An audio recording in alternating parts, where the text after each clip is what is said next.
ये वाली वीडियो देख के तुम्हारा कर्म का पूरा मतलब बदल जाएगा। तुम्हारा लाइफ को लेके पूरा पॉइंट ऑफ व्यू चेंज होने वाला है। तो पूरी एंड तक देखना वीडियो, ठीक है। बाकी मैं आगे फेस कैम नहीं करने वाला, आगे मैं तुम्हें समझाता हूँ कैसे क्या चीज है। मानव इंटर चला रहे।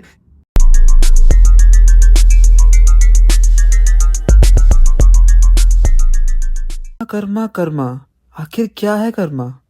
तुम्हें आज तक बस ये लगता आ रहा होगा कि कर्मा इज समथिंग जो तुम पिछले जन्म में कांड करके आए हो उसका फल मिलना। नहीं भाई, बस इतना ही नहीं होता है। कर्मा में बहुत कुछ होता है। कर्मा एक ऐसी चीज है जो तुम्हें खुश भी करती है, तुम्हें दुखी भी करती है। कर्मा का मतलब कि यार होता है कि एक्शन, वर्क, काम, ड्यूटी, इन सब का इफेक्ट जो तुम कर्म कदम उठा रहे हो उस चीज का परिणाम मिलना, उसको कर्म बोलते हैं। अब जैसे कि एग्जाम्पल लेते हैं, मान लो एक बंदा है, उसका नाम मानव है, फॉर एग्जाम्पल मानव, ठीक है। वो बंदा जब से पैदा वो अच्छे काम ही कर रहा है, तो कोई शक नहीं है कि वो आगे जाके अमीर हो जाता है, खुश हो जाता है लाइफ में, या फिर कुछ अच्छा बन जाता है। तो वो उसका हाथ नहीं होगा, वो सब उसके कर्म का फल होगा। लेकिन आधे लोग यहाँ बोलने वाले हैं कि भाई मैं तो मेहनत करूंगा तो मैं अमीर बन जाऊंगा, मेरे कर्म से क्या लेना देना। भाई एक चीज बताओ, जब देवता होता है या फिर एक असुर होता है, जब वो तपस्या करता है, मेहनत से तपस्या करता है भगवान की, तो भगवान शिव भी प्रकट हो जाते हैं यार। तो तुम मेहनत करोगे तो तुम अपनी पोजीशन पालोगे जो तुम चाहते हो। खैर हम कर्म की बात कर रहे थे। तो तुम्हें पता है तुम्हें पता है कि मैं या कोई भी किसी से भी कोइंसिडेंटली नहीं मिला है। ये भी तुम्हारा एक कर्म का ही लिखा हुआ है। बहुत इंपॉर्टेंट लाइन बोलने जा रहा हूँ, शायद तुम्हारे दिमाग पे इस चीज से असर पड़े या ना भी पड़े। तुम किसी से कुछ सीखते हो या किसी को कुछ सिखाते हो, किसी की लाइफ में कुछ बुरे बनते हो, किसी की लाइफ में बहुत अच्छे बनते हो। इसलिए सबको हमें देखने का एक अलग ही पॉइंट ऑफ व्यू होता है। ये सब जो होता है तुम्हारी लाइफ में वो सब कर्म होता है भाई। मैं तो ये मानता हूँ कि कर्म से ऊपर कुछ होता ही नहीं है। चलो मैं फिर से बोल रहा हूँ कि तुम लाइफ में जिनसे मिलते हो, उनसे कुछ सीखते हो या कुछ सिखाते हो, उनकी लाइफ में कुछ वैल्यू ऐड करते हो या वैल्यू ऐड कराते हो।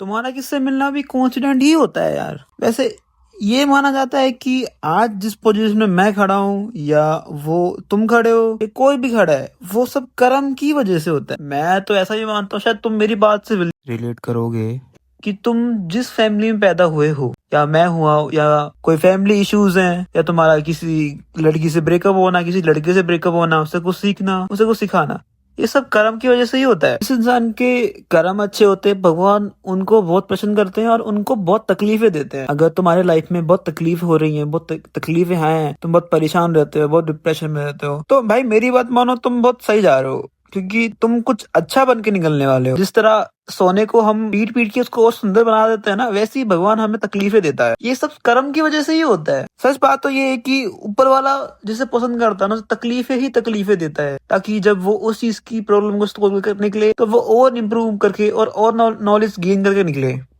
तुम्हें कुछ नहीं करना है, तुम्हें बस अपने कर्म ठीक करने हैं। अब वो सब तुम्हें पता है कैसे करने हैं, इतना मैं कुछ नहीं बताऊंगा, इतना समझदार तो तुम हो। बाकी वीडियो बहुत लंबी हो जाएगी, आधे लोग तो देखने वाले हैं नहीं, आधे लोगों ने पहले ही छोड़ दिया होगा। लास्ट में मैं एक ही लाइन बोलूंगा कि कर्म से खुद भगवान कृष्ण जी नहीं बच पाए जब महाभारत के बाद द्वारका नगरी डूबी थी, जो कि गंधारी ने श्राप दिया था। तो वो नगरी तक नहीं बच पाई जो कि भगवान की खुद की थी। हम तो फिर भी इंसान हैं, जब भगवान कर्म से नहीं बच पाए तो हम तो फिर भी इंसान हैं। बस इतना ही बोलना चाहूंगा। बाकी वीडियो अच्छी लगे तो मेरे को बताना, और पार्ट चाहिए तो मैं और बोल सकता हूँ उसके बारे में। ठीक है, बाय, पीस।